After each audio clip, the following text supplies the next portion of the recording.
Boa tarde para todos. Primeiramente, o agradecimento à comissão de organização do Congresso, que estão de parabéns pelo convite, pela mesa. Agradecer também a todos vocês aqui presentes, ao povo de Goiânia, onde a gente foi muito bem recebido, essa cidade que nos acolhe tão bem. A Deus por essa oportunidade de estar aqui como membro da AME Brasil, como espírita, e participar desse evento maravilhoso com muito aprendizado. E procurar dar também o meu testemunho, a minha pequena experiência nesse assunto tão difícil que é o testamento vital. Lembrar a vocês que está à venda na livraria, essa revista Saúde e Espiritualidade, que trata da bioética espírita, em que os temas de hoje à tarde, vários deles estão contidos nessa revista, que é um trabalho que foi desses membros da Comissão de Bioética e outros convidados sobre assuntos diversos de bioética. Está muito interessante a revista, se vocês puderem adquirir, vale a pena. Essa revista, o assunto em pauta, que é sobre o testamento vital, ele nasceu de um questionamento que foi feito para a AME Brasil, de um jurista que estava escrevendo um livro sobre testamento vital, e ele pediu, através de perguntas, a posição dos espíritas. A Federação Espírita mandou para a AME Brasil, e a doutora Marlene encaminhou para mim, como membro da Comissão de Bioética.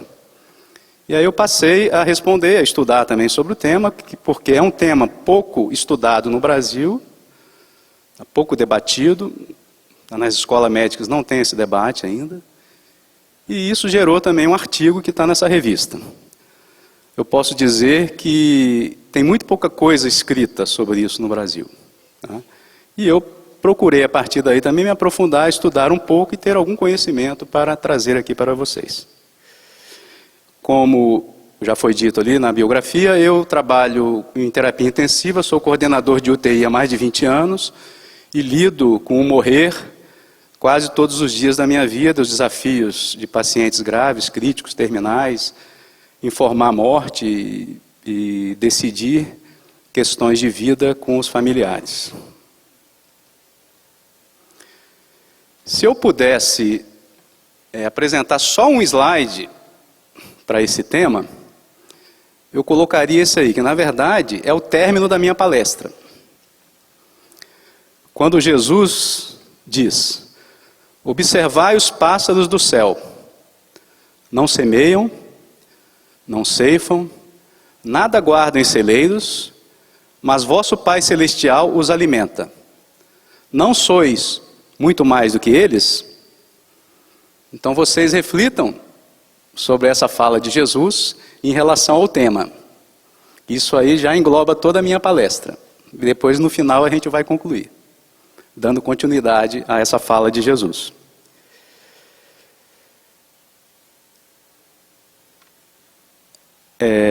Como eu falei, é um tema pouco discutido, mas já vem ganhando destaque na mídia brasileira. Já teve revistas de repercussões semanais importantes brasileiras falando sobre o tema. Alguns livros também já foram editados, que são livros não por médicos, mas por juristas. Inclusive, um deles foi aquele que ele fez os questionamentos à AME Brasil, e o livro dele saiu, só que ele não colocou nada da doutrina espírita. Ele colocou das outras religiões, que foram favoráveis ao testamento vital, mas as respostas que nós mandamos, ele não colocou nada. Eu acredito que ele foi um pouco parcial na sua conduta ao escrever esse livro. Tá? No Brasil, nós não temos leis sobre testamento vital, nós não temos nenhum documento legal que permita o profissional médico tomar decisões diante de um documento que um paciente nos apresenta. Nós não temos esse documento legal. O que nós temos é uma resolução do Conselho Federal de Medicina, que é um órgão, né, que normatiza os atos éticos dos médicos, de agosto de 2012, em que ela fala sobre as diretivas antecipadas da vontade dos pacientes, ou testamento vital. E nas considerações, esse documento fala que o testamento vital, ele somente será aceito em pacientes terminais. Tá? O que é o paciente terminal? Isso é outra fonte de confusão no meio jurídico e no meio médico. Paciente terminal, o conceito é o paciente que tem uma doença grave, irrecuperável, que não tem mais tratamento pelos conhecimentos médicos atuais e está em processo de morte iminente. Ele vai morrer num período curto e não tem nada que se faça para reverter isso. Isso é que é o paciente terminal. É o paciente com câncer, que já tentou todos os tratamentos e que não está respondendo mais a nenhum tratamento e está evoluindo com falência de órgãos, por exemplo. Esse é o paciente terminal.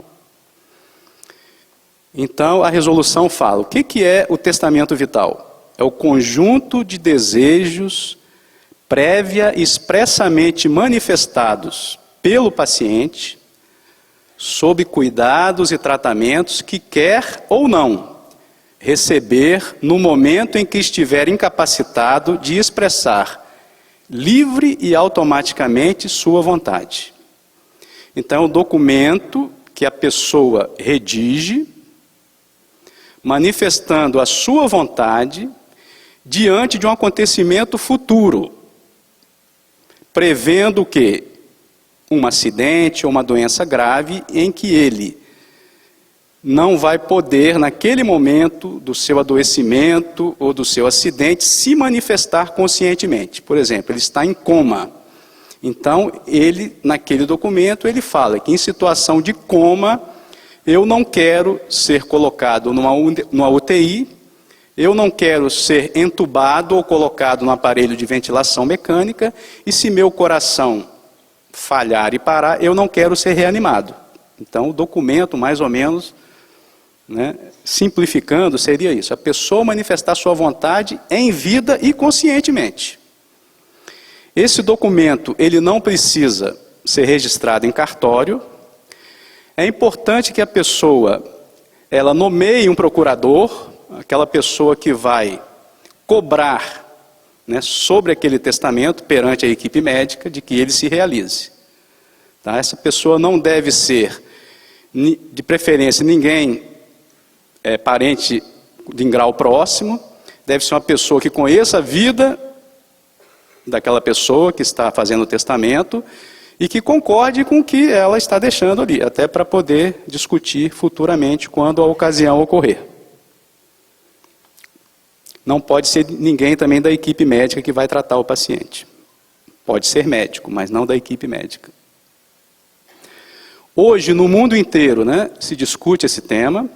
O Conselho Federal foi o primeiro órgão, né, oficial no Brasil que manifestou, pelo menos, em fazer algo em termos de normas, né, em relação a isso.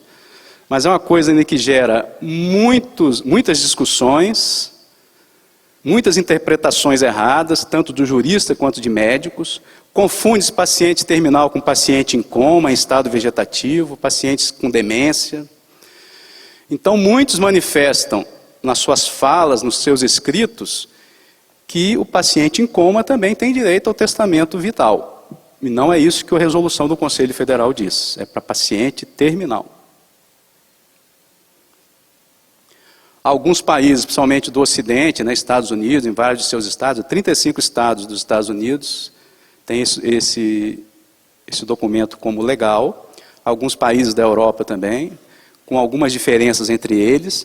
Alguns aceitam, por exemplo, como tratamento médico, o que o Décio falou, né, a hidratação do paciente e a alimentação, consideram isso como um tratamento médico. Então, permita permitem que pacientes em coma em estado vegetativo tenham a sua morte provocada por simplesmente deixar de alimentar e deixar de hidratar o paciente. Então isso já é legal em alguns países.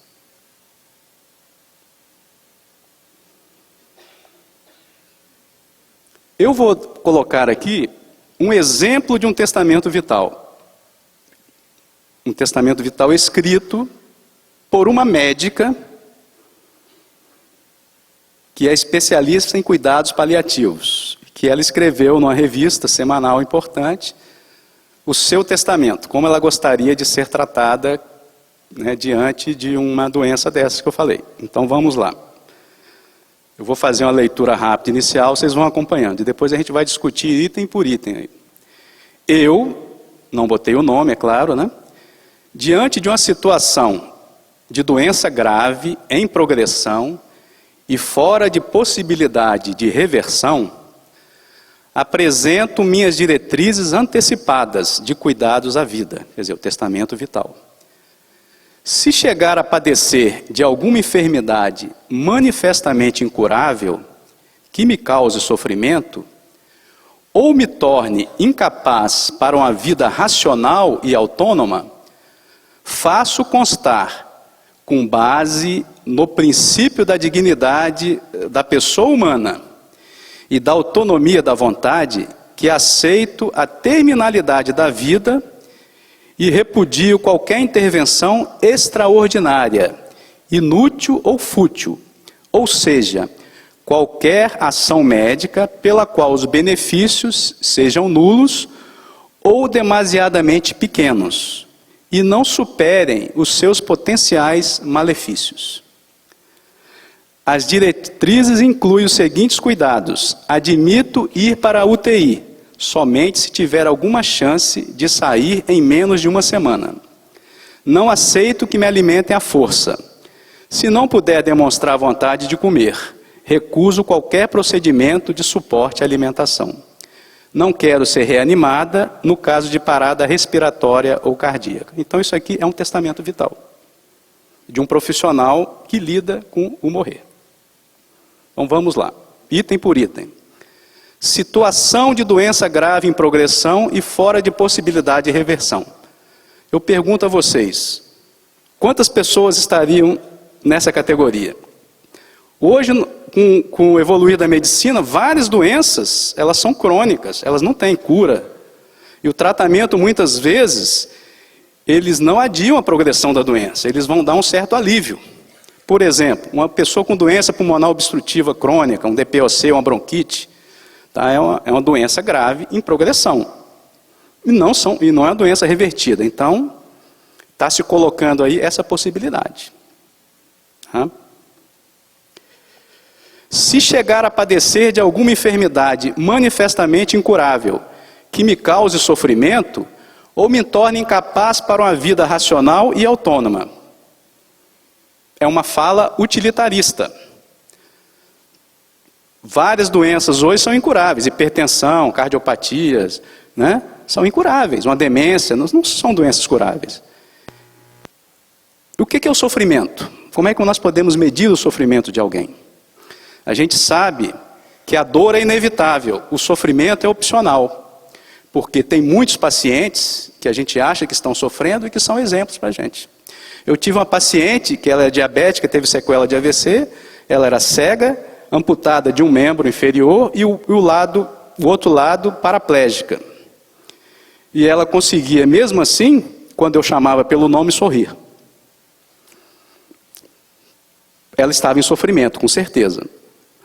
Mas, talvez, tem pessoas saudáveis, com todo o potencial físico e econômico, que muitas vezes, lá em Vitória, o pessoal lá pula da ponte, né? Suicídio, se suicida. Então, quem está sofrendo mais, talvez? Então, avaliar qualidade de vida e sofrimento é uma coisa muito pessoal. Tá? Com base no princípio da dignidade da pessoa humana e da autonomia da vontade, que aceito a terminalidade da vida. O que é dignidade da pessoa, que já foi falado aqui? Será que um paciente em coma, ele não é digno? Ele não tem uma vida digna? Será que um paciente com doença neurológica terminal, tipo esclerose lateral amiotrófica, não tem uma vida digna? Um dos maiores físicos da atualidade, o Stephen Hawking, que tem um filme agora, né, Teoria de Tudo, ele não mexe nada no seu corpo, só a face. E com os movimentos da face, que são ligados a um computador, ele escreve livros, ele dá palestras, e é uma das maiores autoridades em física. Ele não tem uma vida digna? O que é dignidade? Admito ir para a UTI somente se tiver alguma chance de sair em menos de uma semana. Como eu posso dizer isso? Como é que eu posso falar que vou para uma UTI e eu tenho que sair em uma semana? Eu posso ficar 2 meses, 6 meses, 1 ano. Tem crianças em UTI que estão hoje adolescentes ou adultos, viveram toda a sua vida na UTI. Por quê? Eles não podem, só conseguem viver no ventilador e não tem estrutura em casa para deixá-los. Será que é uma vida, né, que não tem dignidade? Né? Como eu posso colocar isso num testamento, num documento? Será que eu em coma, que a minha consciência sobrevive, que elas podem estar vendo tudo, não pode mudar essa decisão minha? E aquele documento acabar com, né, muitas vezes, essa mudança na percepção da pessoa? Não aceito que me alimente à força, se não puder demonstrar vontade de comer. Recuso qualquer procedimento de suporte à alimentação. Ninguém alimenta ninguém à força, mas se a pessoa entrar em coma, a gente tem que cuidar dela, a gente tem que dar o alimento, tem que dar água. É o mínimo, né, que a equipe de saúde pode fazer. Não se pode se recusar a alguma coisa se você não está consciente, você não está recusando. Nós temos o dever, o médico, de cuidar. É o mínimo, né? Não quero ser reanimada no caso de parada respiratória ou cardíaca. Mas qual foi a causa da sua parada respiratória? Muitas vezes pode ser uma causa de que seja tratável, uma pneumonia, uma infecção, e que você reanime e o indivíduo possa viver anos ainda. Então, olha só, é um testamento feito por um médico. E quantas implicações a gente viu aí, né? Quantos questionamentos, quantas dúvidas. E lembrar que a pessoa, muitas vezes, ao assinar um documento, que vai valer a partir dali, ela pode modificar isso no instante em que ela enfrenta o sofrimento. Porque muitas vezes, diante do sofrimento, a pessoa procura Deus, procura a espiritualidade. Aí o caso do inglês, Tony Judd, que é um historiador, que ele desenvolveu esclerose lateral amiotrófica e em 4 anos ele já estava na ventilação mecânica, ele não conseguia respirar sem a ajuda do ventilador. E ele era um utilitarista. Né? Quando estava sadio, ele lutava pela interrupção da vida nesse caso. Só que com adoecer ele modificou o seu pensamento. E ele falou, quando perguntado sobre a eutanásia, no final já da vida dele, ele respondeu, minha vida não precisa de ajuda para me deixar. Ele deu valor aos últimos minutos da sua vida ao lado da sua família. Então a gente precisa refletir sobre isso. Então esses 2 caminhos, fé e razão, não precisam estar dicotomizados, né? A fé e a razão podem se encontrar num caminho só. Nem tudo que a ciência utilitarista fala também é razão, é verdade. É importante a gente unir, e é o que a gente está fazendo aqui, é tentar unir a razão com a fé com a ciência.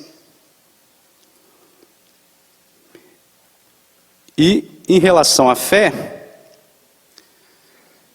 o que eu acredito que seja fé? Fé é a certeza da providência divina. Eu tenho certeza que Deus está no comando.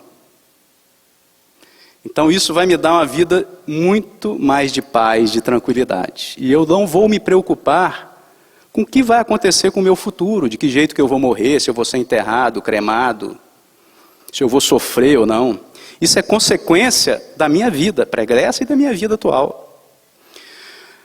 A preocupação que eu tenho que ter é ser um homem de bem.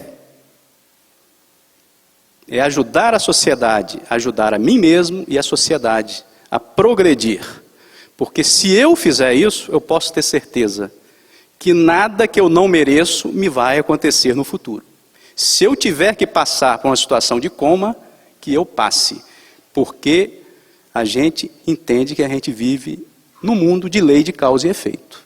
Nada existe por acaso. E não adianta fugir dessas consequências, porque se abortarmos a vida de alguém nessa situação, na outra encarnação, nós vamos repetir o problema, talvez com maior intensidade. Então, dando continuidade àquele primeiro slide que eu falei que resumia toda a minha palestra, eu vou terminar com esse aqui. É aquele slide, né? Também de Jesus. Buscai primeiramente o reino de Deus e a sua justiça, que todas essas coisas vos serão dadas de acréscimo.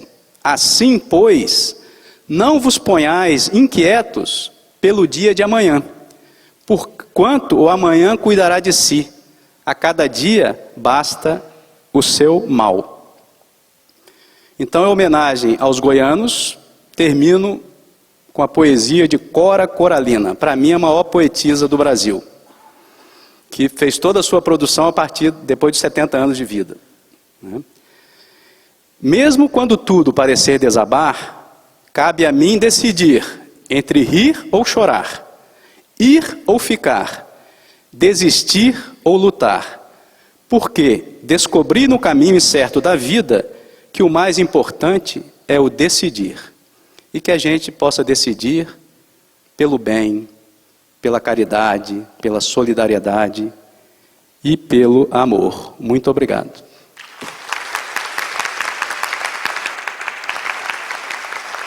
Boa tarde a todos.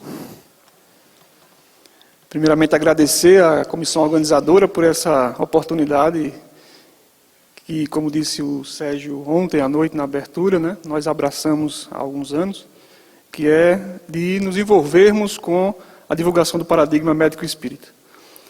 E esse tema árduo que nós vamos tratar hoje, suicídio assistido, talvez muitos não tenham ainda escutado sobre ele, suicídio assistido, que é isso, né? Será que vou ficar assistindo, né, alguém se suicidar? Né? É algo talvez parecido com isso. Se não fosse trágico, seria até cômico, né? Mas eu acho que para nós espíritas, tratar de vida e morte não tem nada de, eu diria até de trágico, porque a morte realmente não existe. Todos nós sabemos. Então, nosso tema é árduo, porque... Vou passar aqui. Não está passando.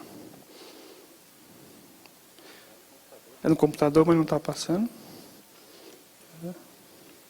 Ajudinha aqui. Porque possui vários aspectos desse tema a serem considerados.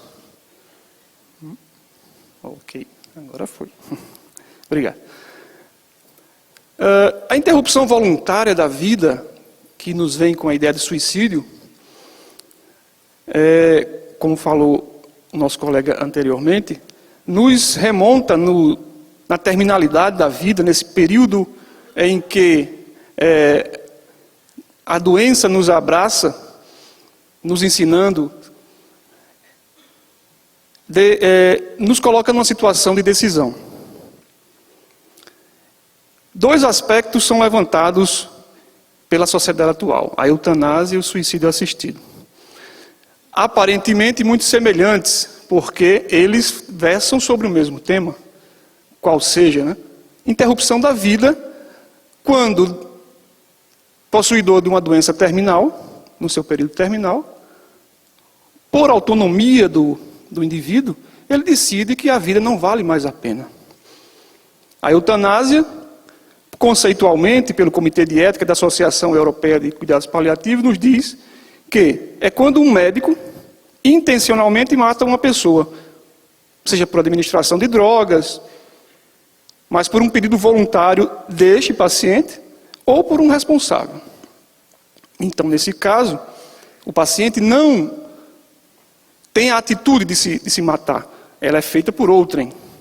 Já no suicídio assistido, o médico intencionalmente ajudam a pessoa a cometer o suicídio, provendo drogas para autoadministração devido a um pedido voluntário e competente da mesma, do indivíduo. Ou seja, quem comete a interrupção da vida é o próprio paciente.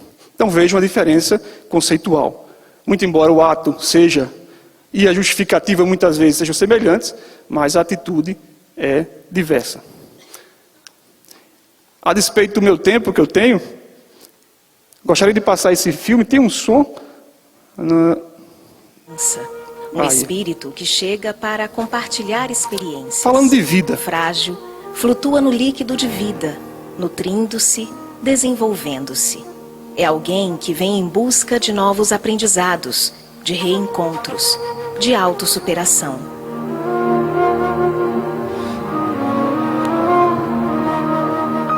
A vida cresce na terra, testemunha auroras e entardeceres. Sorri, chora, aprende. A vida desenvolve-se entre dores e alegrias, estudos, conversas e descobertas. Sonha. A vida amadurece no mundo, alegrando-se com filhos e netos, soluçando perdas. Acumula experiências. A vida, por vezes, encontra a doença que fere o corpo e lapida a alma, e tem o direito de prosseguir. A vida envelhece? Não. Entre lágrimas e sorrisos, o corpo se curva, mas o espírito está lúcido. Quem pode arbitrar sobre a vida? Mesmo quando fragilizada, incapaz de reagir, de mãos atadas frente aos algozes, eis que ela luta para prosseguir, oferecendo lições de um insuspeitado vigor. Quem de nós conhece os mistérios de Deus? Então a vida, essa beleza que nós sabemos, ela se encontra constantemente sob ameaça, principalmente em alguns períodos mais críticos, principalmente no momento do nascimento, com o aborto, as drogas, o suicídio, e na terminalidade da vida, pela prática da eutanásia e pela prática do suicídio assistido. Então nós temos esse ciclo, que todos nós sabemos, os biólogos, os médicos, né, o que trabalham com a ciência, o nascimento, a vida, chega o período da doença, inevitavelmente a morte do corpo físico. Mas chega a morte, né, o período de dor, onde todos nós iremos passar. Provavelmente muitos de nós já pensamos, inclusive eu, não tenho dúvida, como vai ser minha morte? Será que eu vou sentir dor? Eu vou sofrer? Né? Será que eu vou chorar, eu vou ficar triste, eu vou desesperar? Todos nós passaremos por esse período. Os principais motivos que levam alguém a solicitar um suicídio assistido, segundo Arthur Caplan, são não querer morrer entre estranhos, não querer morrer com dor, desejar de um apoio espiritual e não desejar ficar incapacitado. Vejam que todos nós não queremos morrer entre estranhos. Todos nós não queremos morrer com dor, ou gostaríamos de não acontecer isso, na verdade. Ter um apoio espiritual, desejar ficar incapacitado por um período, mas inevitavelmente muitas vezes acontece. Só que hoje, com o aumento do arsenal tecnológico, cada vez fica mais difícil a pessoa adoecer e não estar sob o cuidado de um médico. Como agir?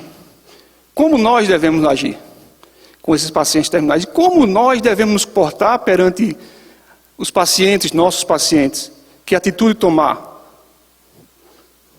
Mesmo que não esteja num período terminal.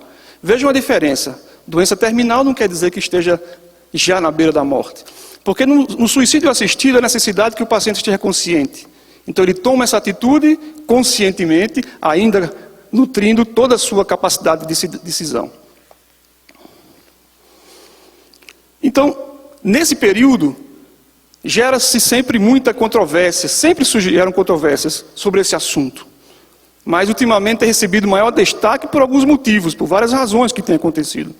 Seja, nos dias atuais, o aumento das doenças crônico-degenerativas, isso é notório, a ausência de cuidados paliativos adequados, principalmente na sociedade brasileira, o avanço do materialismo e a autonomia do paciente. Antigamente o médico dizia, o paciente aceitava. Hoje a gente discute com o paciente. E isso é bom. E eu coloco um outro.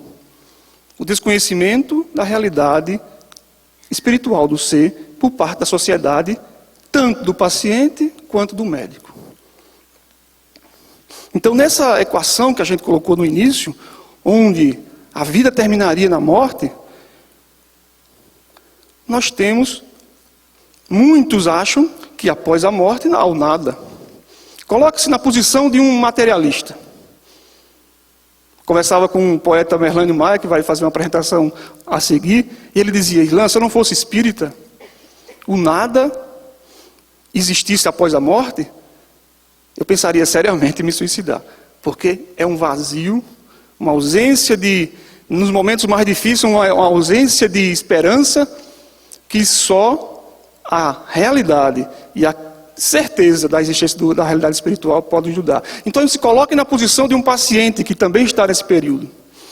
E se coloque na posição de dizerem: eu posso ajudar esses pacientes. De que forma? Não é o médico só que vai ajudar. Cada um de nós. Sei que a maioria aqui não é médico.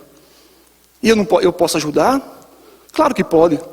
Na nossa prática diária, divulgando o paradigma da realidade espiritual. É uma mudança diferente, grande, que vai acontecer. Tenho certeza que os índices de suicídio assistido no Brasil não tenderiam a crescer, mesmo que se fosse criada uma lei permitindo, caso que não acontece no Brasil. Então, baseado nessa filosofia materialista do nada depois da vida, depois da morte, se justifica dores insuportáveis. Eu estou na dor insuportável, o paciente não tem nada depois, não tenho nenhuma repressão. Não, doença incurável me justifica eu tentar tirar minha vida, porque não tem mais nada. Vontade do enfermo e o ônus econômico são essas justificativas mais comuns que se usam esses pacientes terminais. E por essa teoria materialista do nada, países têm autorizado, como a Bélgica, países de primeiro mundo. Estou falando do Brasil. Países de primeiro mundo. Muitos deles de maioria católica. Bélgica, Áustria, Holanda, Suíça, Luxemburgo, Israel, França, Suécia, Uruguai, Alemanha, Estados Unidos autorizam o suicídio assistido. Os dois aspectos, eutanásia e suicídio assistido, estão aí juntos, mas numa mesma ideia que vocês entendem. Então, nos Estados Unidos, que não foi colocado no último slide, né, e a Suíça, principalmente a Suíça na Europa. Todos já ouviram falar do turismo da morte, né? Muitos alemães, muitos europeus, muitos americanos vão para a Suíça, porque lá é permitido, desde que minha vontade, alguém me ajude, e não precisa ser médico. Basta colocar no YouTube, vocês vão ver vídeos que a gente fica chocado. Nós, como médicos, vemos a morte muitas vezes, mas numa situação que a pessoa está com a vida ainda no seu vigor, ela se permite esse ato de, que eu digo, muita bravura. Muito embora também de covardia. Na Bélgica chega-se a autorizar que crianças possam sofrer eutanásia. Chega-se sobre esse mesmo aspecto da ideia do nada após a vida, depois da morte, surgimento de entidades como o Dignitar, que promove e divulga e ajuda essas pessoas a realizarem um suicídio assistido. Eu vou compartilhar com vocês uma pesquisa interessante, no Datafolha, saiu em 2007, sobre a opinião dos brasileiros sobre a eutanásia. Leiam eutanásia, consequentemente também um suicídio assistido. Né? 57% dos brasileiros eram contra, país de maioria católica, evangélica e espírita. Olha que interessante, os católicos, 57% eram contrários à eutanásia, mas quando você destrinchava um pouco mais, 56% dos católicos eram contrários. Então, mais pessoas eram a favor dos católicos do que a população geral. Mas não me interessa tanto isso, mas essa outra que nós fizemos, uma pesquisa em João Pessoa, a Associação de Estudos Espíritas Kardecistas, promoveu uma pesquisa em 22 casas espíritas, perguntando se eram ou não a favor de vários aspectos, dentre eles o assunto eutanásia. 83% dos que estavam frequentando uma casa espírita eram contra a eutanásia. Mas olha que interessante. Se perguntado se era espírita ou não, os que se diziam espírita, 86%, uma taxa muito maior do que aqueles que não se diziam espírita, muito embora estivessem numa casa espírita. O que me assusta não é apenas esse dado de que era contra a eutanásia, porque existe 5,6% de pessoas que se dizem espíritas que são a favor da eutanásia. Não poderiam se dizer espírita nunca. Porque a realidade da espiritualidade, a crença da espiritualidade não permite que 5,6% das pessoas que estão nessa plateia concordem com a eutanásia. Então, a partir da realidade, do conhecimento da doutrina espírita, da realidade espiritual, um novo conhecimento e uma nova perspectiva, porque depois da morte não tem nada, tem a vida. E o renascimento. Divulgar esse paradigma, essa realidade, é terapêutico. Divulgar e promover e dizer para o médico, se você não for médico, chegue para o seu médico, ensine a ele. Né? Se você é médico, converse com o seu paciente. Né? Como diz o Décio, né? dê o rosto a tapa, a ser, às vezes, muitas vezes, brincado. Mas essa realidade, dita muitas vezes por muitas pessoas, alguém vai pensar e vai dizer, será que tem alguma realidade ali verdadeira? Por quê? Porque se você, isso o suicida não sabe, depois da morte física a vida continua, e se ele realiza o suicídio assistido ou a eutanásia, vai haver sofrimento. Primeiro, no processo de desencarne vai ser muito mais complicado. E depois, o processo de renascimento vai ser muito mais complicado. Então, eu coloquei isso aqui para lembrar os motivos que as pessoas pedem o suicídio assistido. Todos nós concordamos com isso. Ninguém quer sofrer. Mas quando se coloca a questão espiritual, muda-se a conversa.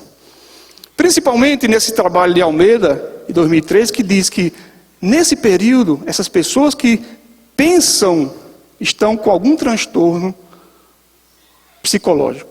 90%. Estão com algum distúrbio de distorção de percepção da realidade.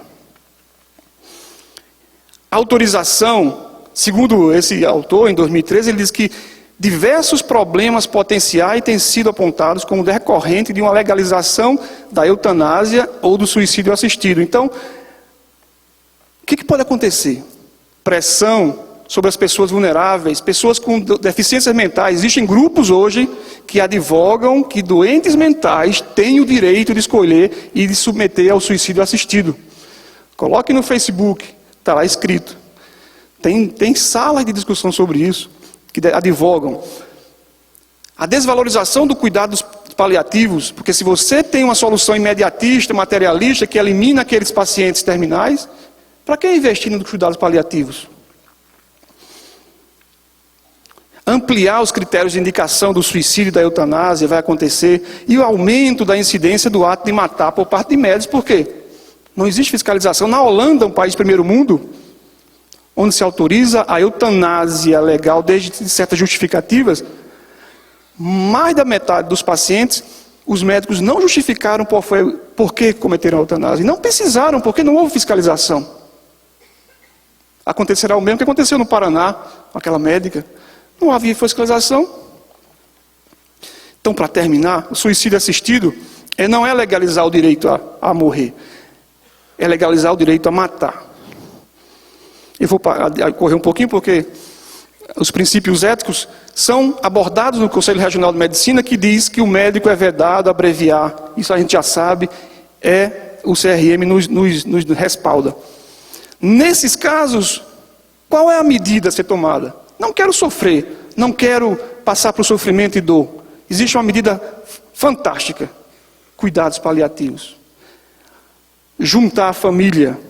Como dizia mais uma vez, eu coloco ali o que disse Merlane Maia. O filho pegar o pai no período de morte no momento da morte, e colocar no colo. Né? E ensiná-lo, o último ensinamento que ele deu ao filho, morrer dignamente. Até no momento da morte o pai tem esse dever, e o filho tem o dever também, o direito de aprender com o pai. Então sempre preservar a vida, quando não é possível aliviar o sofrimento com os cuidados paliativos. Essa medicina paliativa tem que ser investida e tem que ser aprimorada no Brasil e no mundo. Um pouco da contribuição espiritual, desses conhecimentos espirituais, brevemente, a gente sabe como espírita e conhecedor da reencarnação, que a morte é diferente da desencarnação. Todos nós sabemos disso. Morrer é um fenômeno biológico, desencarnar é um fenômeno do espírito, e isso nem sempre acontece simultaneamente. Na realidade não acontece simultaneamente. Eu posso morrer hoje, desencarnar daqui a 2 dias, 3 dias, 4 dias, e se eu me suicídio, eu vou passar dias ligado ao corpo físico. E o suicida não sabe disso. Manuel Filomeno de Miranda diz que a desencarnação real ocorre depois do processo da morte orgânica, que diferindo em tempo e em circunstâncias. Cada um de nós vai desencarnar num período diferente do outro, dependendo das nossas características, do que a gente fez na nossa vida. Então a separação da alma e do corpo, segundo Allan Kardec, é gradual. E vai ser tão perturbadora quanto foi a vida, ou a forma que foi feita o desencarne ou a morte. Então a doutrina espírita é esclarecedora quando nos informa, e tem a possibilidade de informar as pessoas que nos circundam, que ainda não bebem desse conhecimento maravilhoso. Mas também é consoladora, né? Porque não existem as penas eternas. Não é porque eu pensei em me suicidar que eu vou estar eternamente culpado. Então morrer dignamente é morrer sem dor. Isso devemos defender na presença das pessoas que nós estimamos. Morrer onde a gente quer morrer, no ambiente familiar, sempre que possível, com apoio psicológico e religioso. Receber continuidade dos cuidados, sem ser abandonado. E ter tanto controle quanto possível no que se refere aos seus cuidados. Ter a sua autonomia. Então, diante disso, a nossa ação, perante esse conhecimento que todos agora, eu tenho certeza que todos já sabiam disso, mas cada vez mais, vocês estão cada vez mais, eu quero e devo participar desse movimento, é esclarecer sobre a situação das pessoas que cometem um suicídio assistido, estimular a espiritualização do paciente quando profissional médico, estimular a espiritualização do seu médico quando paciente, estimular a implantação dos cuidados paliativos na rede pública, e divulgar o paradigma médico espírita. E usando a frase da doutora Marlene Nobre, com base na fé raciocinada, o médico espírita tem certeza de que a eutanásia e o suicídio assistido é um gesto de insubordinação, de rebeldia da criatura perante o seu Criador. Que Jesus nos livre de semelhante crime em nossa Constituição. Muito obrigado, desculpa por extrapolar o tempo.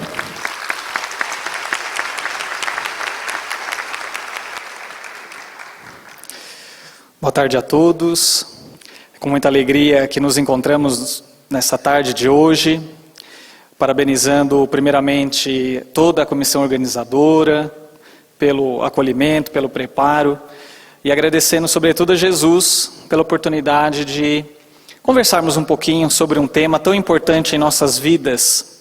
Afinal, somos seres jornadeando no plano terrestre, e para tal nós precisamos saber por que estamos aqui, para onde vamos e do que somos constituídos. Bom, para começar inicialmente, gostaria de trazer uma reflexão sobre a relação do médico com a morte. Dr. Bernard Low, eminente cardiologista, um dos idealizadores do desfibrilador cardíaco, ele diz em seu livro A Arte Perdida de Curar: as escolas de medicina e o estágio nos hospitais preparam os futuros médicos para se tornarem oficiais maiores da ciência e gerentes de biotecnologias complexas. Os médicos aprendem pouquíssimo a lidar com os moribundos, A realidade mais fundamental é que houve uma revolução biotecnológica que possibilita o prolongamento interminável do morrer.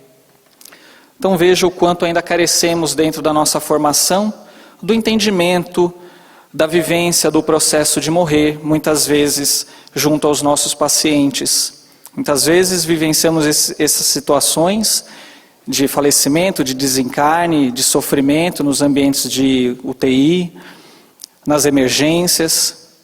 Mas existem outras situações onde os pacientes morrem com conforto, com dignidade, com seus sintomas físicos, emocionais, psíquicos, mentais e espirituais controlados e muito bem paliados. E alguém poderia me perguntar, bom, qual é a dificuldade então em lidar com a morte? Por que as pessoas têm tanta dificuldade? Eu trouxe algumas coisas que eu penso que isso está relacionado. A visão materialista da morte, né? Se você pensa que a sua vida se resume só à questão física, obviamente, talvez aceitar a perda, entre aspas, de um ente querido, vai ser mais difícil. E você vai entender esse distanciamento temporário como uma perda, e não é. O sentido da própria existência, de acordo com como nós vivenciamos e os valores que trazemos às nossas vidas. Isso também influencia na forma como vivemos e também como talvez enfrentamos a nossa morte, o processo de terminalidade da vida. O tratamento inadequado da dor e de outros sintomas. Obviamente, sentir dor é algo muito ruim. Acredito que todos já devem ter tido uma dor de cabeça. E eu acredito que ninguém fica saindo, saltitando. Estou com dor de cabeça, que bom. Não é assim. Dor de cabeça dói, né? E tem doenças crônicas, ameaçadoras da continuidade da vida, que traz muito sofrimento físico. Porém, o enfrentamento do sofrimento humano, não só do ponto de vista físico, mas do ponto de vista espiritual, psicoemocional, isso muitas vezes, a forma como enfrentamos isso também aumenta ainda mais a nossa dificuldade de lidar com a morte. Nem sempre a morte é bonita ou tranquila. Tem gente que morre baleado, tem gente que morre esfaqueado. E hoje ainda há uma prevalência de entender a morte como algo detestável, como algo onde se isola o paciente moribundo, o paciente que tem uma doença terminal. Muitas vezes, no último quarto lá da enfermaria, onde se coloca um biombo, onde se impede que os familiares o visitem. E o próprio instinto de conservação, instinto de sobrevivência. Isso também auxilia para que tenhamos mais dificuldade de lidar com a morte. Também é importante destacar a influência das religiões sobre a morte e o morrer. Diz-nos Herculano Pires, no livro Em Educação para a Morte, que nas civilizações agrárias e pastoris, graças ao seu contato permanente com os processos naturais, a morte era encarada sem complicações. Os rituais suntuosos, os cerimoniais e sacramentos surgiram com o desenvolvimento da civilização, no deslanche da imaginação criadora. Morrer já não era morrer, mas metamorfosear-se, virar múmia nos sarcófagos ou assombração maléfica nos mistérios da noite. Então há todo aquele misticismo e aquela idealização frente ao que é o processo de morrer, que nós jornadeamos isso historicamente. Portanto, a morte é vista como algo burocratizado, ou poderia ser visto ou foi visto ao longo do tempo, de acordo com algumas religiões, onde se você pagasse o dízimo, ou se você auxiliasse alguma instituição, no caso a igreja, você seria salvo. Por outro lado também, quando você cometesse qualquer tipo de pecado denominado pecado mortal, você se submeteria a processo de julgamento seguido de condenações tenebrosas eternamente. Onde estaria o Deus bom e justo nessa situação? Surgimento da monstruosa arquitetura da morte, a questão dos mausoléus, pirâmides, mumificações, a ilusão de um corpo conservado e da permanência fictícia do morto. Apenas orgulho e vaidade. Bom, também temos a visão materialista, né? E aqui eu cito uma expressão do Sartre: o homem é uma paixão inútil, que na verdade retrata a própria cultura ocidental voltada exclusivamente para o imediatismo. Herculano Pires também, em um livro Educação para a Morte, ele nos diz: desconhecendo a complexidade do processo da vida, O homem terreno sempre se apegou, principalmente nas civilizações ocidentais, ao conceito negativo da morte como frustração total de todas as possibilidades humanas. Porque a visão é estreita, na visão materialista. E Fernando Pessoa, o poeta, uma vez indagou: não será a morte até, talvez, fisiologicamente vista, uma espécie de nascimento, o nascimento talvez do que era incompleto numa forma pura, completa? Essa é a indagação que o poeta fez. Eu acredito, meus caros amigos e amigas, que a doutrina espírita tenha a explicação mais adequada e que, obviamente, muda o paradigma quando nós falamos sobre o processo de morrer e da morte. Leon Denis, em seu livro O Problema do Ser, do Destino e da Dor, nos ressalta: toda morte é um parto, é um renascimento, é a manifestação de uma vida até aí latente em nós, vida invisível da terra, que vai reunir-se à vida invisível do espaço.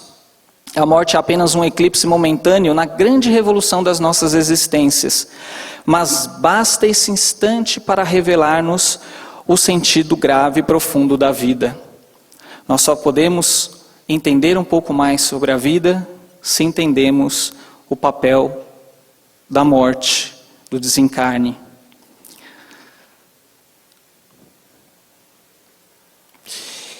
E talvez uma das grandes oportunidades e dos grandes trunfos da doutrina espírita, dentro do seu aspecto científico, religioso e filosófico, é entendermos melhor o processo do desencarne. Como nós sabemos, através da observação de alguns médiuns, e também isso descrito em várias literaturas, muitas vezes aquele paciente, aquela pessoa, um ser biográfico, sua história de vida, história inclusive reencarnatória, biográfico espiritual, eu denomino assim. Então aquela pessoa, muitas vezes, num processo de fim de vida, ela pode apresentar uma inquietude, pode se apresentar delirante, ou pode estar serena, tranquila, com seus sintomas controlados, físicos, por exemplo. Porém percebemos, e os médiuns e toda a descrição da literatura espírita nos traz, que muitas vezes percebemos uma espécie de ligeira nebulosidade semelhante à fumaça, condensando-se gradualmente acima da cabeça. Essa forma assume traços do moribundo, se assemelha ao corpo físico, de modo a se assemelhar por completo. Claro que é assim, porque estamos falando do corpo espiritual, do perispírito, que modela o corpo físico. Não poderia ser diferente. Obviamente, esse corpo espiritual, ele nesse processo de desenlace, ocorre a flutuação desse corpo no ar a pouca distância do doente, como vemos na figura acima.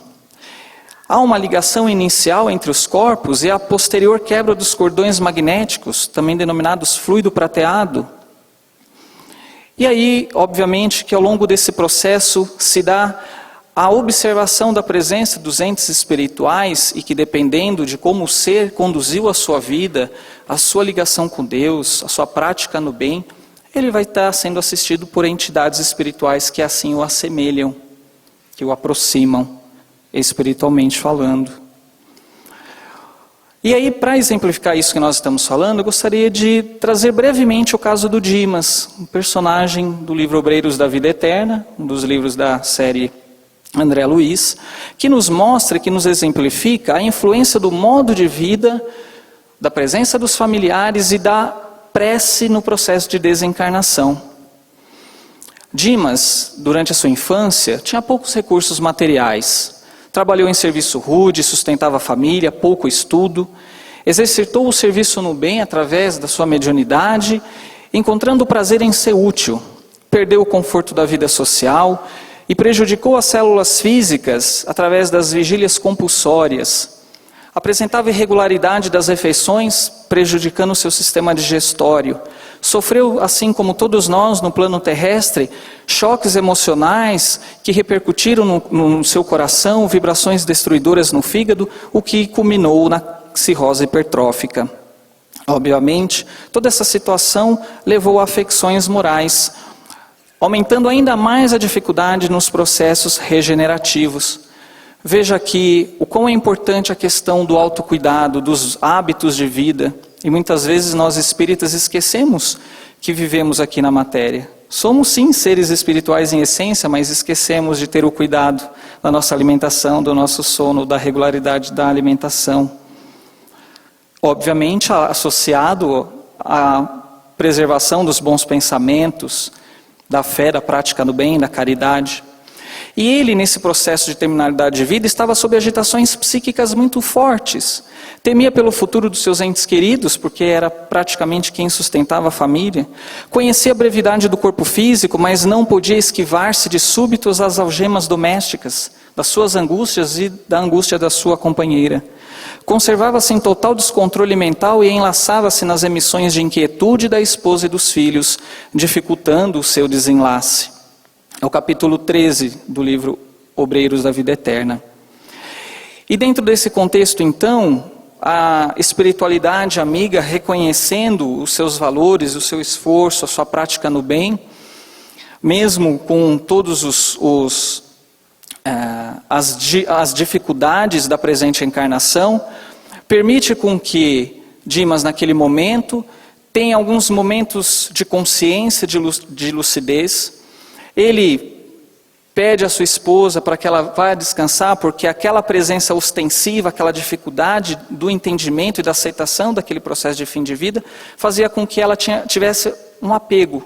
E o apego talvez seja um dos pilares, ou se não o pilar mais importante do sofrimento humano. E isso atrapalhava o seu processo de desenlace.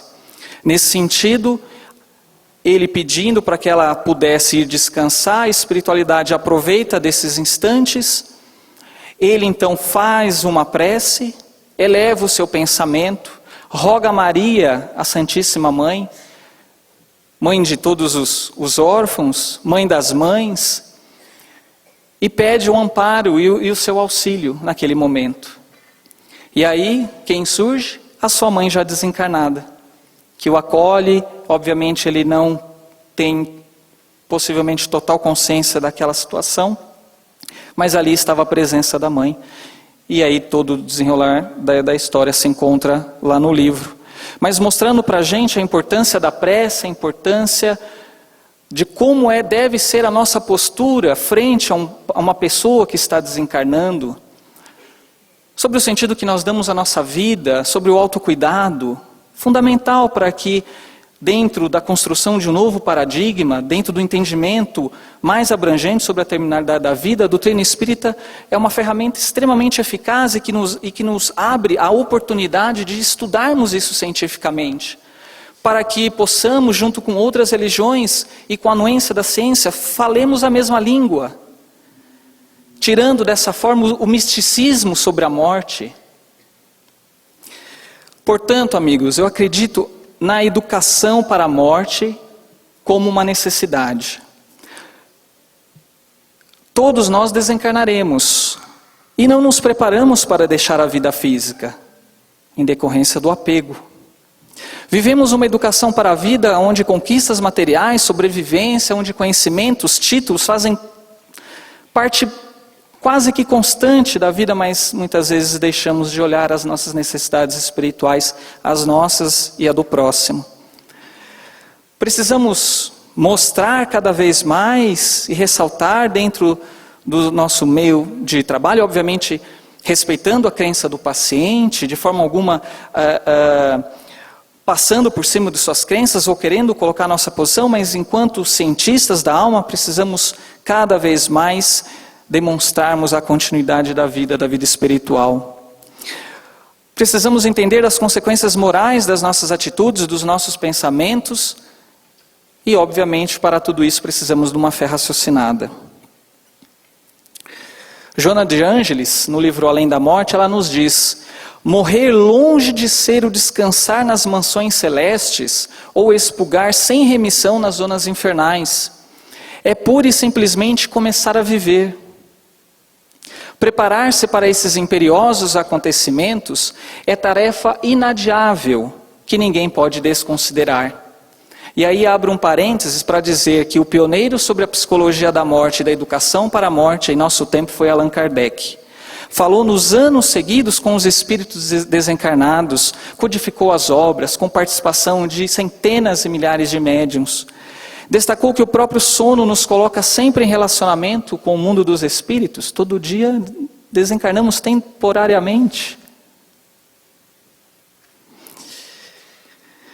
E Otília Gonçalves, uma trabalhadora que na última encarnação auxiliou Divaldo Franco nas atividades da Mansão do Caminho, estando na vida espiritual, estando desencarnada, ela nos diz, embora informada pela doutrina espírita de que a vida continuava, esclarecida pela obra de André Luiz, a que me afeiçoara quando encarnada, esbarrei a si mesmo com surpresas e inquietações, a semelhança de turista confuso que visita a grande cidade.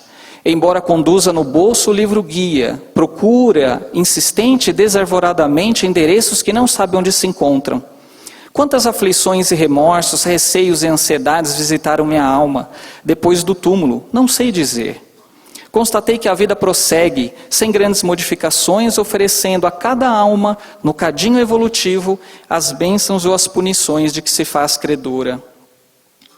Atormentados do sexo, continuam ansiosos. Escravos do prazer, prosseguem inquietos. Servos do ódio, demoram-se em aflição. Companheiros da ilusão, permanecem enganados. Aficionados da mentira, dementam-se sob imagens desordenadas. Amigos da ignorância caminham perturbados. Somente as almas esclarecidas e experimentadas na batalha redentora caminham em liberdade, desfrutando a dádiva da esperança entre sorrisos e realizações. Veja que depoimento extremamente importante para o nosso esclarecimento. Para terminar, meus amigos, gostaria de deixar uma mensagem atribuída a Santo Agostinho, onde ele diz: a morte não é nada. Eu somente passei para o outro lado do caminho. Eu sou eu, vocês são vocês. O que eu era para vocês, eu continuarei sendo.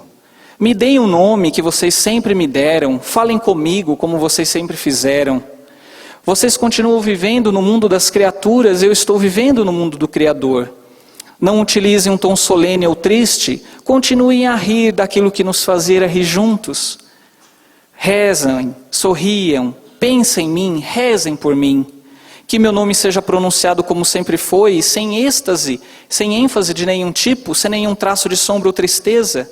A vida significa tudo o que ela sempre significou, o fio não foi cortado, porque eu estaria fora de seus pensamentos, agora que estou apenas fora de suas vistas. Eu não estou longe, apenas estou do outro lado do caminho. Você que aí ficou, siga em frente, a vida continua, linda e bela, como sempre foi. Portanto, amigos, agradeçamos a Jesus o Galileu, pelo ar que respiramos, pelo planeta que habitamos, pela família que formamos e por aquela que nos acolheu. Agradeçamos a Deus o Criador, pelo renascimento e desencarne, vivendo a vida aqui na carne, com paz, caridade e amor. Um abraço no coração de todos vocês. Bom final de tarde para todos nós, boa noite. Que a paz do Mestre Jesus esteja em nós e entre nós. Com o intuito de propor um modelo bioético espírita, que busca a relação entre o mundo corporal e o mundo invisível, que tem por principal dogma, a crença de que existe em cada um de nós algo mais que transcende ao corpo físico e que sobrevive à morte. Primeiramente, eu pretendo fazer uma avaliação histórica da bioética para então considerar o Espiritismo como uma nova ferramenta para refletir a bioética. Realmente foi nas décadas de 50 e 60, no período pós-guerra, que nos Estados Unidos houve um incremento no financiamento das pesquisas biomédicas, com um avanço surpreendente das tecnologias, com uma reformulação de toda a medicina. Então, em 52, nós temos o primeiro transplante renal. Em 60, a vulgarização das técnicas de ressuscitação cardiopulmonar e a capacidade de driblar a morte. O transplante de coração em 67, né, a descoberta da molécula de DNA em 53, que gerou o prêmio Nobel para Watson e Crick. E na década de 70, o desenvolvimento das técnicas de reprodução assistida, de reprodução humana. Especialmente preocupado com o avanço da genética, né? Van Ranseler-Potter, que é um oncologista americano, em 1970, ele publica um artigo científico chamado Bioética, a ciência da sobrevivência, realmente preocupado de que a manipulação genética pudesse levar a uma catástrofe planetária. Um ano depois, ele publica Bioética, uma ponte para o futuro, alertando, chamando a atenção da comunidade científica da necessidade de estabelecer um intercâmbio entre a ciência e a filosofia, duas áreas de saber que estavam em extremos, né, se colocavam em extremos uma com a outra.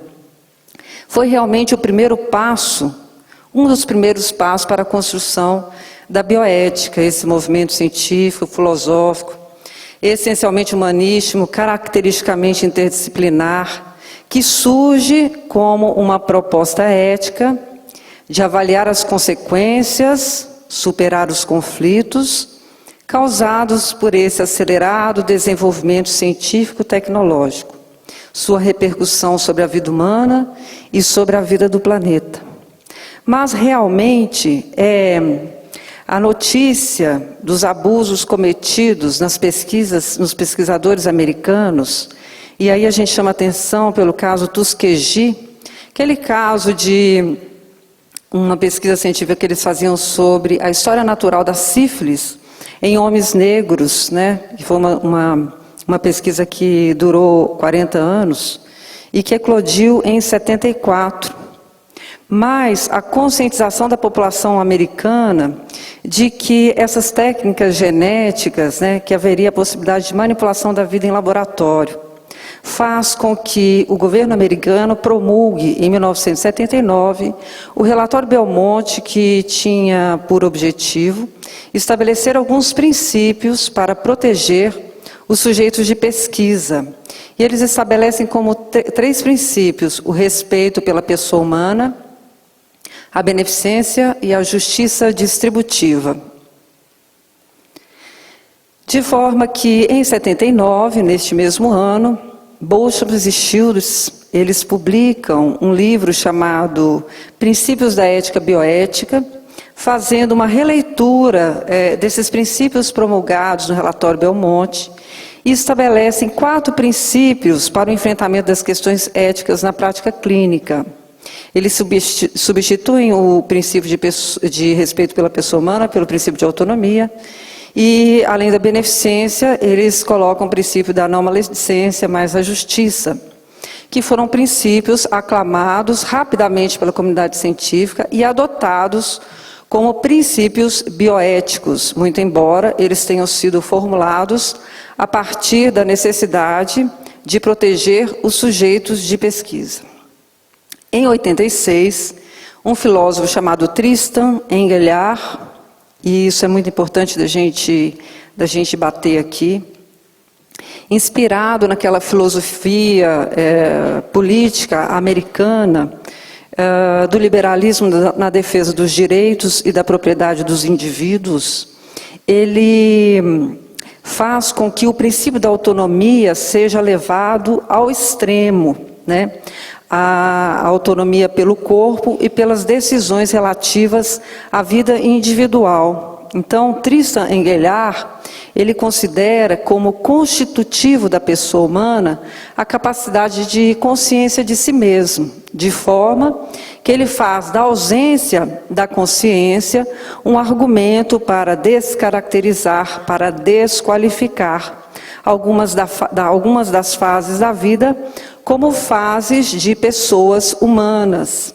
Aí adentram as fases de período embrionário, período fetal, alguns momentos da vida em que existe um déficit de consciência, como na terminalidade, mal de Alzheimer, as pessoas que têm uma deficiência mental, entram todas na categoria da não pessoa humana. E por isso podem ser descartadas, né?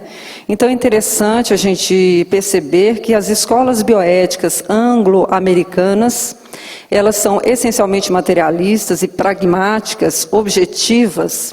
Elas tendem a uma normatização das condutas e consideram a pessoa humana como um ser racional, dotado de vontade própria, realizando-se em sua liberdade. Talvez seja por isso que a gente esteja discutindo os assuntos bioéticos aqui hoje. Já as escolas europeias continentais, elas já são fundamentadas naquela tradição filosófica, hermenêutica e fenomenológica do existencialismo. Então nós temos duas escolas principais, a Ética Formal dos Bens, de Dom Gracia, de 1989, em que ele estabelece como principal princípio bioético o princípio da beneficência. E ele diz que todos nós chegamos ao bem por um caráter formal da realidade. A cada momento a gente vai estabelecendo o que é o bem. Já a escola do personalismo, né, a bioética personalista, ou o personalismo ontologicamente fundado, ela é uma escola católica, do Centro de Bioética da Universidade da Sacra Cúria de Roma, e tem como principal representante o cardeal Sgreccia, e fundamenta toda a bioética na pessoa humana, agora não vista mais como, não mais qualificada quanto ao seu grau de consciência, mas eles classificam a pessoa humana como uma entidade corporal que tem uma alma e que foi criada por Deus, trazendo a espiritualidade de uma forma infantil ainda, de uma forma muito ingênua, às questões da pessoa humana. E estabelece como princípios, né, da bioética personalista o princípio da defesa da vida, o princípio terapêutico, o princípio da liberdade, sempre acoplado ao da responsabilidade, e o princípio da sociabilidade, da subsidiariedade, que representa um por todos na sociedade e todos por um. A bioética personalista, ela é muito importante porque ela confronta essa bioética materialista, pragmática, que destitui o ser vivo, o ser humano, de pessoa humana em algumas situações. Então ela é muito importante por causa disso, né? Mas também é uma bioética fundamentada na pessoa, ainda é uma bioética egocêntrica, do meu ponto de vista. É importante a gente lembrar da teoria dos referenciais, que foi uma teoria proposta pelo professor Rosa em 2006, que foi, aliás, o meu orientador de tese de mestrado, e que ele, avaliando e verificando a insuficiência da bioética principialista, dos princípios da bioética principialista, para resolver as situações mais complexas do cotidiano, não apenas do ponto de vista biomédico, mas dos outros pontos de vista.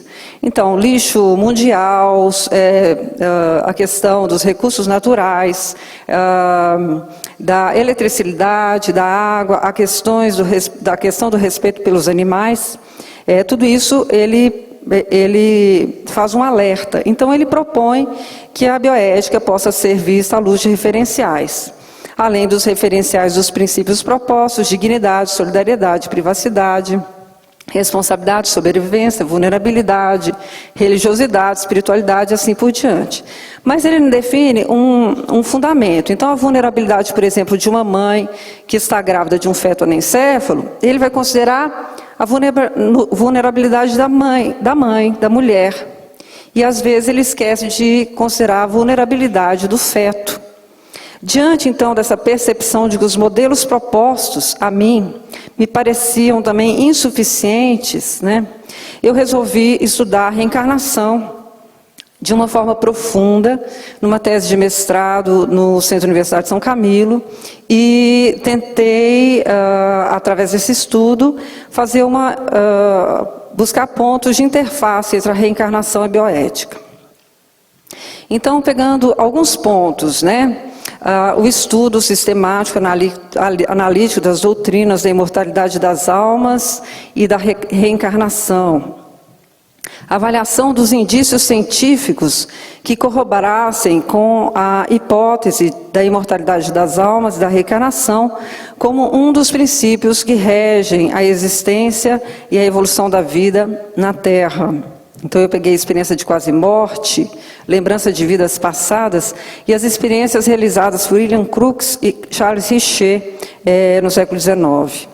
Mas a percepção da necessidade da implantação da própria bioética, ou seja, necessidade de se implantar ao saber científico um senso ético para escrutínio das consequências tardias ou imediatas de sua aplicabilidade sobre o planeta, a biosfera, a vida, e qual exatamente o bem à humanidade que esse saber oferece. Né?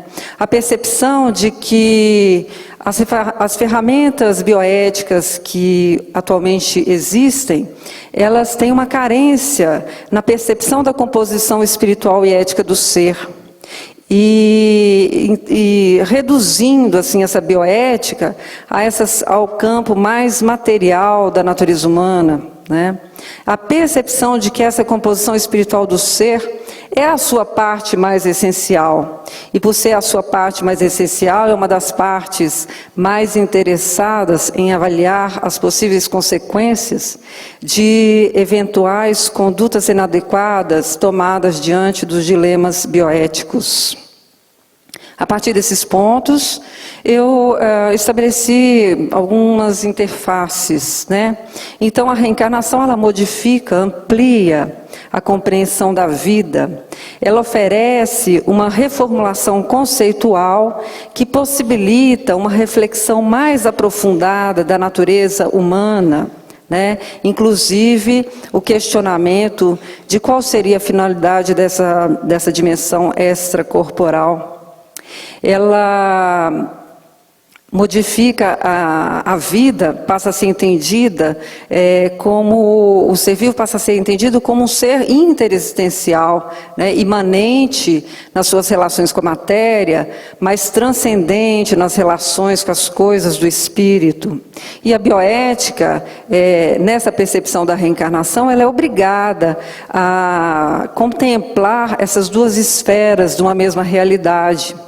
A bioética teria, em relação à reencarnação, que ampliar os seus conceitos, avaliar as consequências das intervenções tecnológicas, não somente no corpo físico, mas, sobretudo, avaliar as consequências das intervenções tecnológicas sobre espíritos imortais.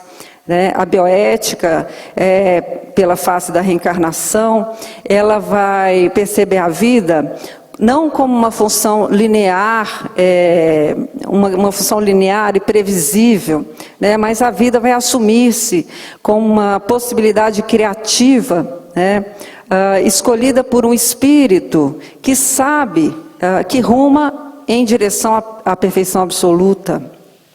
Modifica, sim, os conceitos da embriologia, o feto sendo visto como um ser que tem a oportunidade de reencarnar, muda conceitualmente toda a ciência biológica, necessitando novos estudos, como os promovidos pelo Décio, sobre essa interface entre matéria e espírito.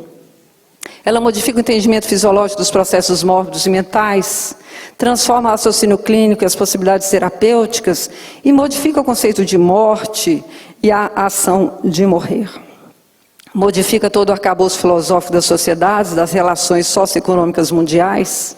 Modifica inclusive o conceito de bem e de justiça, princípios tomados na bioética principialista de uma forma muito material. O que é o bem, né?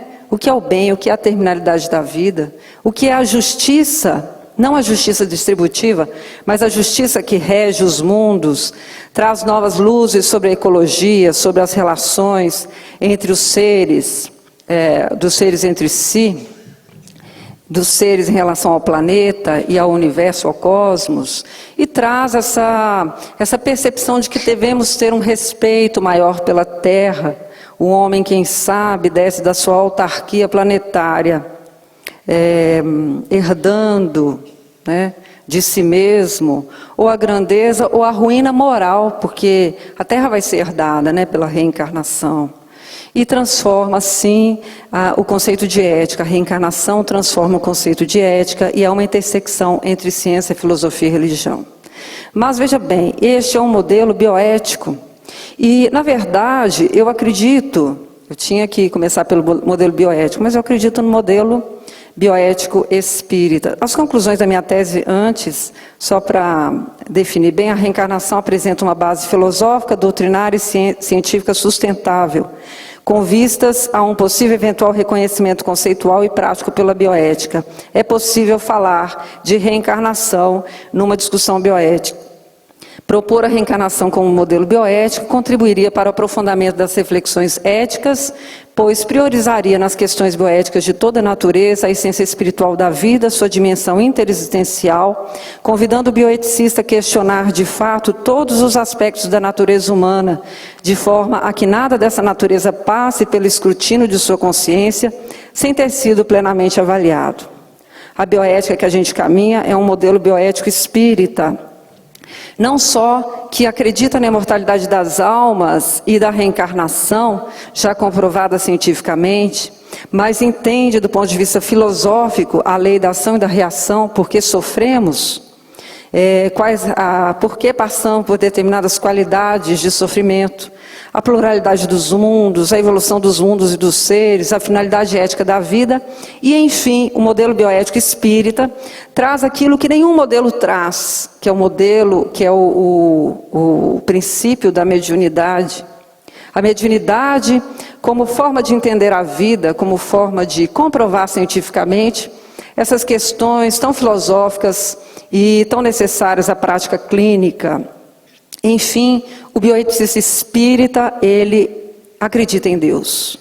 Acreditar em Deus, ele modifica a forma com que um médico se relaciona com o seu paciente. Modifica, inclusive, provavelmente, ele modifica a forma como o paciente passa a ver a vida, né? O paciente espírita, ele tem que ser diferente do paciente não espírita, pois ele entende as questões espirituais da vida. Assim, o bioeticista espírita compreende a vida corporal, que a vida corpórea está a serviço do espírito imortal e que a sua finalidade está diretamente relacionada à evolução espiritual, aperfeiçoamento moral. É importante também da gente perceber que a bioética espírita ela já está pronta, nós temos um compêndio espírita de bioética. Filosoficamente, no Livro dos Espíritos, o céu e o inferno, nos gozos e penas eternos, né? Na avaliação, reflexão. A ciência no Livro dos Médiuns e a religião no Evangelho segundo o Espiritismo.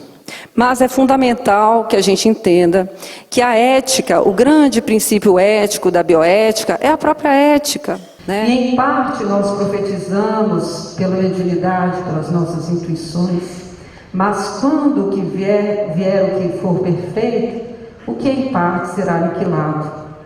Quando eu era menino, eu falava como menino, eu sentia e eu discorria como menino. Mas logo que me tornei homem, eu deixei as coisas de menino. Agora, então, vemos por espelhos, em enigma, mas então veremos face a face. Agora, então, conhecemos por parte, mas então conhecerei também como sou conhecido.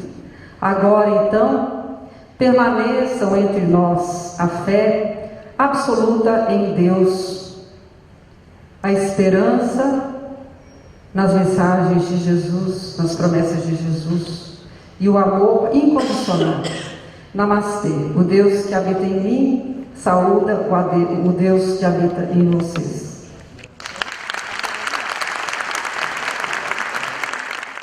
Você não acha antidemocrático impedir ou retirar o direito de morrer ou de me matar quando eu quiser? Dispor da minha vida deve ser um direito meu exclusivo, não acho? Se houver arrependimento, o problema é meu. Ninguém é obrigado a pensar como os espiritualistas. Estou falando de uma questão de direito. Com certeza. Eu não posso impedir ninguém de se matar. Eu posso tentar ajudar para que essa pessoa não faça esse ato. Até porque o conhecimento espírita, e com certeza desse conhecimento, a gente entende que esse ato não vai ser bom para aquela pessoa. Porque a gente entende que, como espíritos, nós não temos uma encarnação só, nós temos uma vida só. Nós temos um caminho a trilhar, um caminho evolutivo do espírito. E nós somos hoje o resultado do que fomos ontem em outras encarnações.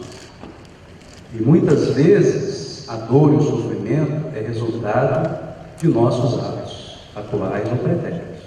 Fugir disso, respaldado em uma autonomia, é ir contra as leis de Deus, as leis naturais.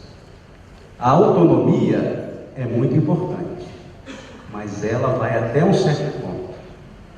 Ela não pode ser maior do que a vida. A vida não nos foi dada por Deus. E ela não pode ser retirada pela nossa vontade. Mas não podemos impedir, infelizmente, que alguém se mate. Invocando a autonomia para isso. Infelizmente, é o que vem ocorrendo na sociedade ocidental, materialista e utilitarista. Pessoas que praticam suicídio, em outra encarnação, vêm com retardos mentais sérios.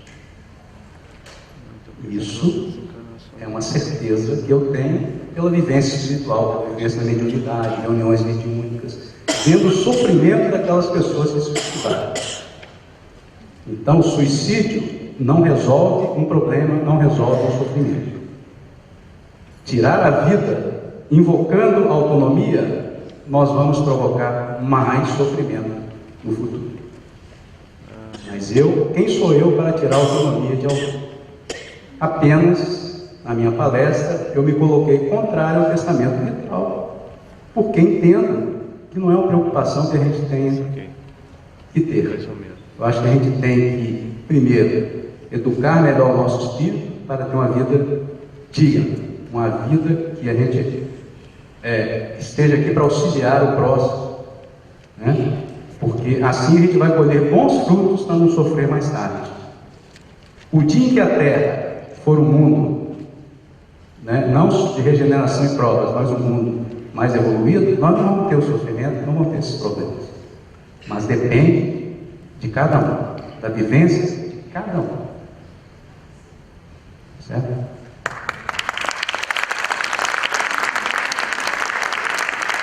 Uma pergunta para o doutor Islan.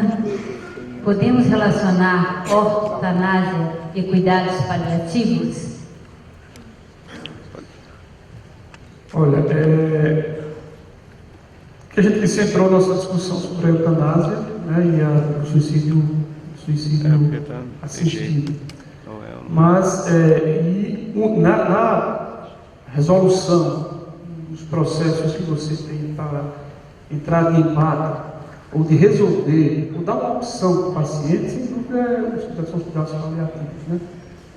E isso tem que ser realmente levado em consideração.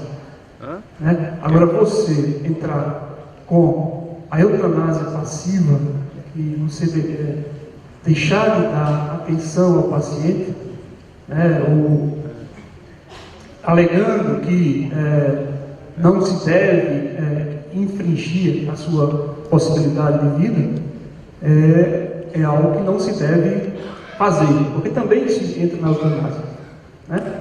A ortotanásia ou a eutanásia passiva, né?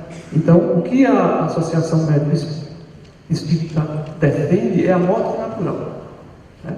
É o morrer natural, nem empreender atitudes heróicas de o paciente no momento final, como disse nosso colega, empreender atitudes heróicas, deixar o paciente morrer. nem abreviá-la, de nenhuma forma, de qualquer forma que seja. Porque não cabe, eu mostrei um vídeo ali, queria sensibilizar um pouco a discussão, porque quem somos nós para advogar ou ser juízes sobre a vida? Né?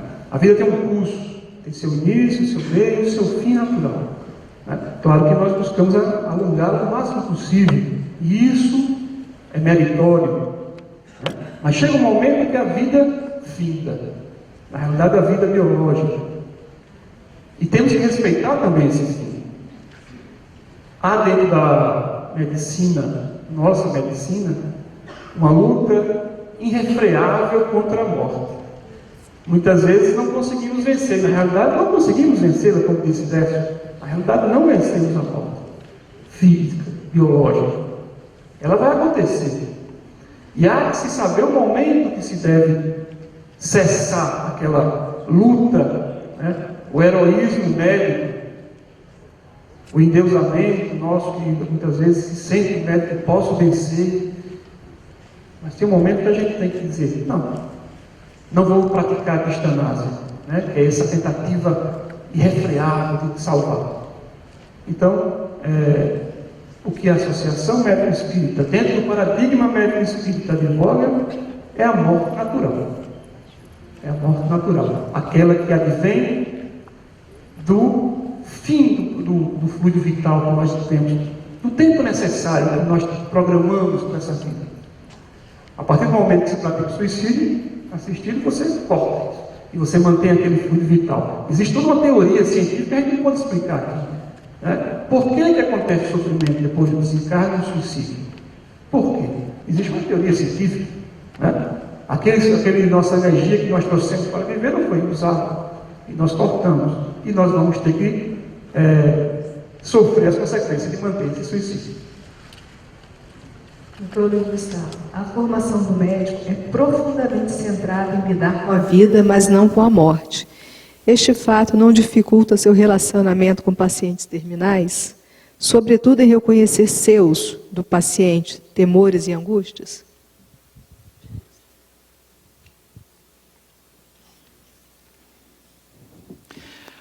Realmente, as escolas de medicina, a formação médica, de maneira geral, ela é muito mais focada em relação à doença do que em relação à pessoa, ao doente, né? Isso é algo que, dentro da formação do profissional médico, de outros profissionais da área da saúde, e talvez é por isso que estamos aqui hoje, é para justamente nós criarmos novas estratégias, dar valor ou dar ciência a outras que já existem, para que a nossa formação seja a formação mais humanística possível. Obviamente que o fato de nós lidarmos com o processo de terminalidade da vida, isso faz com que nós precisamos ter um conhecimento técnico, né, do ponto de vista, por exemplo, como os colegas comentaram anteriormente, em relação à área de atuação hoje reconhecida no Brasil, que é a área de cuidado paliativo, entender o curso natural de algumas doenças, né? Algumas doenças, no processo de fim de vida, por exemplo, no caso de um paciente que tenha demência terminal, que é diferente de demência avançada, por exemplo, esse paciente, muitas vezes, essa pessoa, ele vai morrer por uma infecção, ele vai deixar de comer, ele vai deixar de se alimentar, ele começa a ter úlceras, que são chamadas escaras, começa a ter uma falência também de outros órgãos. E, obviamente, conhecendo o curso natural da doença e conhecendo a proporcionalidade de algumas medidas, que reconhecidamente, também pela ciência, se aquilo vai trazer uma maior qualidade de vida ou não, é essa formação que todos nós estamos atrás, ou que estamos procurando divulgar e aumentar os nossos conhecimentos. Obviamente que dentro do paradigma médico espírita, entendendo o ser que jornadeia ao longo da sua existência, e que tem a oportunidade dentro do seu contexto de vida, para passar ou vivenciar determinadas situações, cabe a nós procurar, dentro das nossas possibilidades, através de uma equipe, por exemplo, multidimensional, oferecer todos os cuidados que melhorem a qualidade de vida daquele ser. E vai ter momentos que a alimentação não vai ter benefício. Eu sempre conto uma historinha, se me permitirem, que é assim para os pacientes, e principalmente para as famílias que têm dificuldade em aceitar, por exemplo, que você precisa alimentar o paciente numa fase de fim de vida. E eu digo assim, há 70, 80, 90 anos atrás, quando havia o médico de família, quando tinha aquela pessoa, a avó, o pai, a mãe que estavam morrendo, o médico, a medicina naquele momento, não tinha tantos recursos para controlar dor, para controlar uma secreção no final da vida e outros sintomas. E o médico, dentro dos seus recursos, ele dizia, olha, sua mãe, seu pai, sua avó, ele vai ficar mais sonolento, ele vai ficar, às vezes, um pouco mais confuso, vai ter momentos que ele vai comer um pouquinho mais, um pouquinho menos, até que ele deixa de se alimentar, ele deixa de ter um nível de consciência mais alerta, e aí até que ele venha a falecer. Hoje, a morte lá atrás é a mesma morte de hoje. A questão é que muitas vezes, aí entra essa questão do testamento vital, é que frente a um processo ativo da terminalidade da vida, da fase do morrer, muitas vezes os profissionais, por não saberem como controlar aquele sintoma que traz tanto sofrimento, eles optam por exemplo, mandar o paciente para uma UTI, vai ser entubado, etc. Tal. E isso, na verdade, inclusive até isso já foi até trazido já pelos colegas, e tivemos aí por volta, se não me engano, 2011, 2012, um fórum dentro das AMES do entendimento de que a morte natural, a ortotanásia, né, é a ferramenta que temos, que a medicina tem, que os conhecimentos médicos hoje têm, para oferecer o conforto para o paciente, né, minimizando o seu sofrimento. Né, ninguém tira o sofrimento de ninguém, né, a gente procura apenas aliviar esse sofrimento. Bom. A pergunta não foi específica, então quem quiser responder, qual sua opinião sobre a doação de órgãos de pacientes em morte encefálica? Não, a pergunta não foi específica para nenhum. Quem que vai responder? Não é o tema da noite, mas eu sou favorável, se tiver o diagnóstico de morte encefálica, de acordo com os protocolos, tá? Que para a ciência hoje a morte encefálica é a morte, é o momento da morte, tá? Onde não há mais, chegou um ponto que a vida não é mais reversível, quer dizer, o indivíduo ele pode ser mantido, o paciente pode ser mantido com sinais vitais, coração batendo, os pulmões recebendo, né, a ventilação mecânica, e ele vai ter algumas horas ou dias de vida ainda, mas sem reversibilidade. E a medicina entende hoje que ele está conceitualmente morto. E nesse momento que ocorre a doação, chamada doação cadáver. Eu sou favorável, tá, a doação nessas situações. A lei brasileira é bem criteriosa em relação a isso, exige exames clínicos, exames de imagem, e havendo todo um cuidado nesse diagnóstico, não há problemas para mim. Bom, as outras perguntas são todas sobre o testamento vital. Por favor, como fica o livre-arbítrio no testamento vital? Interferência? O testamento vital é condizente com os princípios da doutrina espírita? O testamento vital não seria uma legitimação do livre-arbítrio pela nossa legislação? Em respeito ao princípio ético da autonomia e não maleficência, combatendo a atitude orgulhosa do médico de manter a obstinação terapêutica e não considerar a terminalidade da vida, mesmo nos casos das doenças crônicas?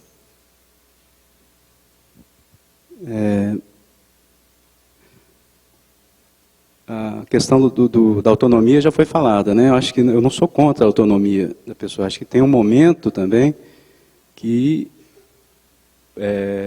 a vida é mais importante. Mas assim, porque a gente teve 20 minutos para falar, é muito pouco, né? Quando a gente já está falando, já está terminando.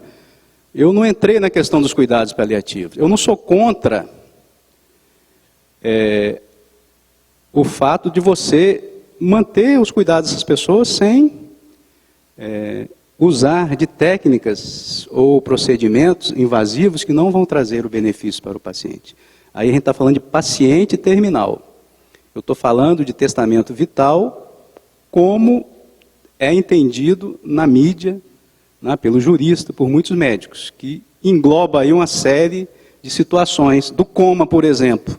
O paciente em coma, tá? Se a pessoa colocar lá, eu em coma, não quero ser entubado. Não, o coma não é um paciente terminal. Você pode ter uma pessoa em coma 20 anos. O Terry Willis, dos Estados Unidos, ele acordou do coma depois de 19 anos. Tá? E como que eu posso dizer que ele está inconsciente? A ciência hoje está mostrando, através de métodos de imagem, que muitos pacientes que a gente acha que está em coma, eles estão ali presentes, escutando e vendo tudo o que está se acontecendo. Através de métodos de imagem, ressonância magnética funcional, eletrocardiograma, há registros de percepção, de sensibilidade auditiva desses pacientes. Então, eu não sou contra a autodeterminação da pessoa. Mas mais importante do que isso é você educar a pessoa, educar a família, educar os médicos para esse enfrentamento. Isso é que é mais importante. Porque se eu assino um testamento, a pessoa entra em coma e vem um representante lá na UTI falar assim, eu quero que seja posto isso em prática, à vontade do meu paciente. Primeiro, isso está contra, né, os meus princípios. Eu não tenho nenhum amparo legal para atender aquele testamento, porque no Brasil não existe lei sobre isso. A pessoa tem 5 filhos, 3 pensam diferente dos outros 2. Olha a encrenca que o médico está colocando. Então você faz um documento que vai gerar muito mais dificuldade para o médico do que resolver uma situação. É muito melhor você preparar o médico para, né, conversar com a família sobre cuidados paliativos quando o paciente é terminal e tentar explicar essa situação, tentar reverter essa ideia, do que você, estando com 20 anos, como acontece com algumas pessoas, elaborar um documento desses que muitas vezes você vai modificar com o seu entendimento posterior. E eu acho que é perda de tempo. Sinceramente, é perda de tempo a gente ficar falando sobre isso. Como eu vou morrer? Como vai ser minha vida? Eu vou morrer, né? Será que eu vou para um hospital público? Você pode ir, você pode ter todo o dinheiro no mundo. Tem um acidente aqui, você vai ser atendido no hospital público com todas as deficiências. E ficar muitas vezes em coma, em estado vegetativo. Pode acontecer. Então não é o testamento vital que vai te levar a resolver essas questões. Eu acho que o mais importante é ter fé. É acreditar na providência divina e a gente ter uma vida digna. Uma vida de verdadeiro homem de bem, que a bioética espírita nos traz, que está lá no Evangelho, segundo o Espiritismo. O que é homem de bem? Porque o homem de bem, ele não vai ter problema no seu morrer. Tá? Chico Xavier, ele não precisou de testamento vital.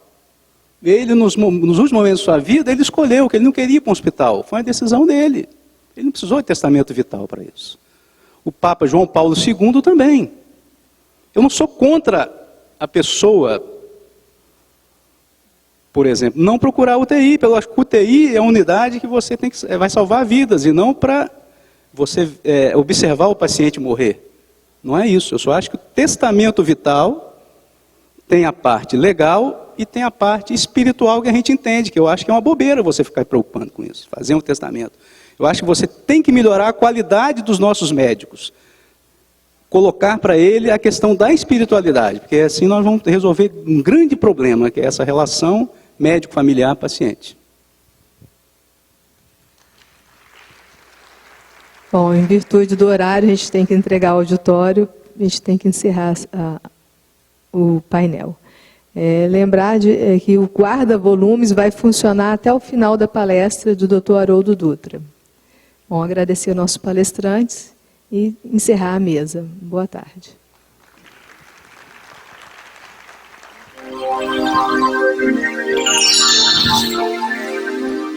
Thank you.